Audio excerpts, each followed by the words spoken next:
Marami ang naantig sa isang delivery rider na flex ang kanyang anak na nagtapos ng cum laude. Ang food delivery rider na ito dahil ipinagmamalaki ang anak niyang magtatapos ng cum laude. Ang graduation photo ng kanyang anak, hindi lang niya idinikit sa kanyang bisikleta, ginawa pa niyang kwintas. Nakita niya talaga sa buong mundo na proud siya. Nakita ko kasi yung paghihirap niya. Nadaanan ko siya, tapos pagdating namin sa stoplight, doon ako nagkaroon ng moment, nakuhaan siya. After ng isang linggong trabaho, tapos makikita ko to, nakaka-proud maging magulang na lumaban araw-araw. Dito sa Antipolo, Rizal, nakatira ang rider na ito. Nakadikit pa rin sa kanyang bisikleta ang litrato ng kanyang anak na si Sofia na magtatapos ng kursong Bachelor of Science in Business Administration, major in Financial Management. Nag-isip ng paraan paano ko may sisigaw sa mga tao na yung anak ko makakapagtapos na ng kolehiyo at may bonus pa na cum laude. Pa-print po ako ng graduation picture ng anak ko. Balak raw talaga ni Elmer na paggawa ng tarpaulin ang kanyang anak. Pero dahil halos 800 pesos raw ang magagastos, nag-isip na lang siya ng ibang paraan. Nakita ko yung litrato niya sa cellphone. Pa-print akong 2 piraso. Sa laki ng bond paper. 95 pesos yung palaminate ko sa isang pirasong bond paper na litrato. Ang ipinalaminate na graduation photo ni Sofia ang isinuot na rin niyang kwintas. Habang ang litrato namang inilagay niya sa plastic envelope ang nakadikit sa compartment ng kanyang bisikleta. Nahihiya po ako nung una po, pinipigilan ko lang siya. Akala ko po hindi niya po gagawin. Gulat na lang po ako na tinotoo niya po. Masaya po ako, ma'am. Napasaya ko po yung papa ko.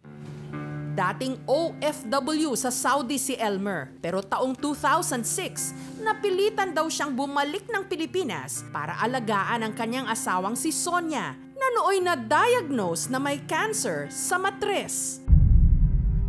Matapos ang 2 taon, si Sonia namatay. Simula nung maulila sila sa ina, kinupkup na kasi ng nanay ko yung anak kong babae at yung anak kong lalaki. At ako araw-araw naman umaalis para maghanap buhay.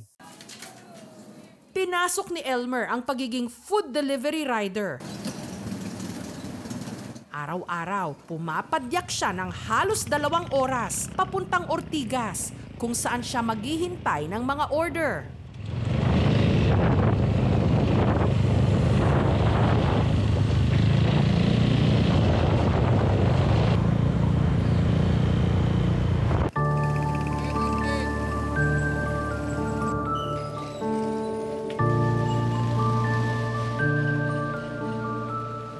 Mahirap po yung mag-deliver ng pagkain. Napakainit po. Pagka umuulan po, basang-basa ka talaga.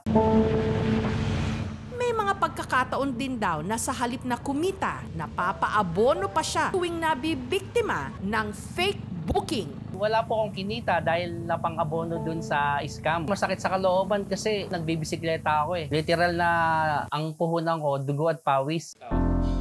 Kada araw, kumikita siya ng 500 to 1,200 pesos. Kung nakatapos sana ako ng 4 na taong kurso o 5 taong kurso, mas madaling makapasok ng trabaho at mas mataas na posisyon, mas magandang sahod. Para matulungan ang kanyang ama, si Sofia naging working student. Nagiging cashier po ako sa mga grocery stores. Napaisip lang po, bakit di na lang po kami pinanganak ng mayaman po. Pero ganun po talaga yung buhay. Along the way naman po, mababago naman po yan basta magsumikap ka lang po at magtiwala po sa sarili mo po. Proud ako sa'yo.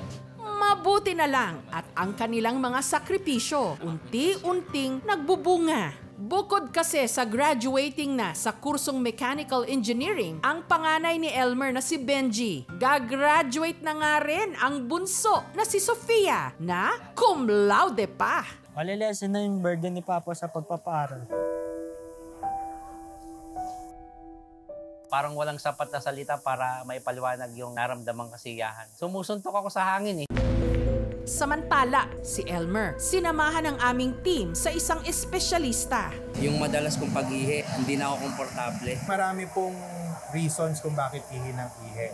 Infection sa ihi, pwede po yung tinatawag nating prostatitis. So nagpagawa po ako ng mga laboratory to check. General naman po, no, ang ospital ay willing naman po tumulong. No? Last year pa po, nag-start po ang pamahalang lungsod ng Antipolo na magbigay ng cash incentive sa lahat ng mga taga-Antipolo na graduate with Latin Honors. Laude, kaya binibigyan po natin siya ng 5,000 piso.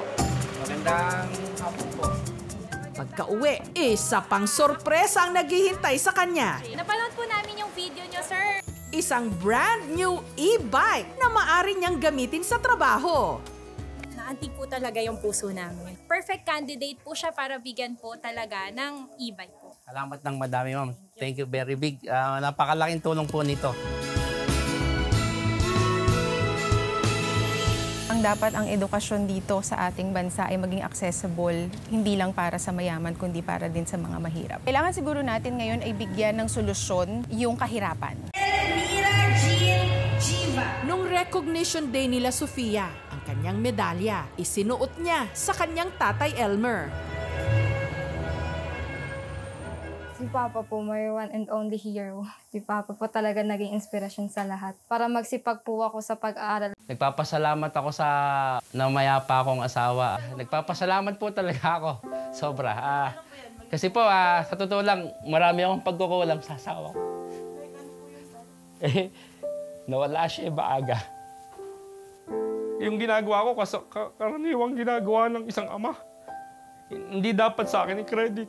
Yung anak ko talaga, hindi sa akin talaga. Yung Superman po pala, umiiyak din po.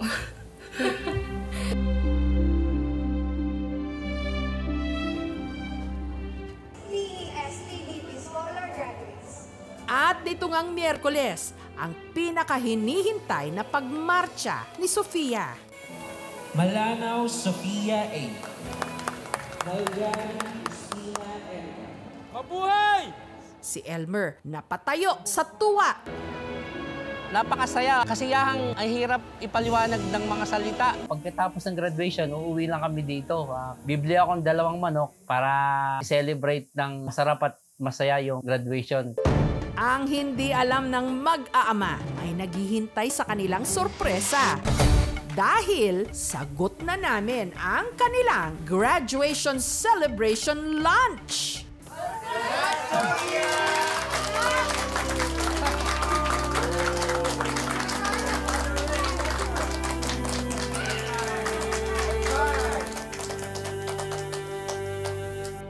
Thank you po talaga. Iniisip ko nga po kanina kung ano po yung ihahanda namin kasi ano din po, sabi ko kay pagbili na lang po ng pansit dyan kahit isa po. Kahit nung 18th birthday ko po, ano lang din po, wala din pong ganito mo kasi alam ko naman po na hindi po kaya ni Papa na magganto po. Sobrang kasiyahan. Talaga, napakasaya. You are not just a father to us, ni Kuya po.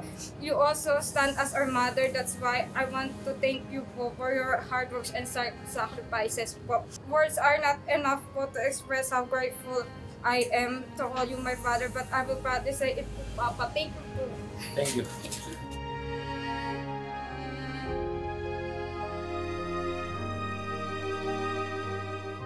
Anak, Sofia, pangarap ka. Mataas na pangarap na kaya mong abutin bago ako tumigil sa pagbabike. Gusto ko matagumpay ka na at matatag ka na.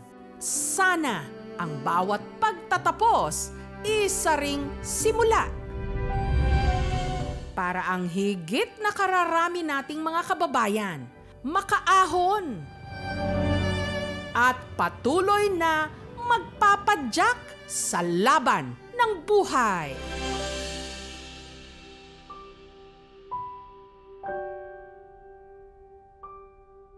Thank you so much mga kapuso. Kung nagustuhan niyo po ang videong ito, subscribe na sa GMA Public Affairs YouTube channel.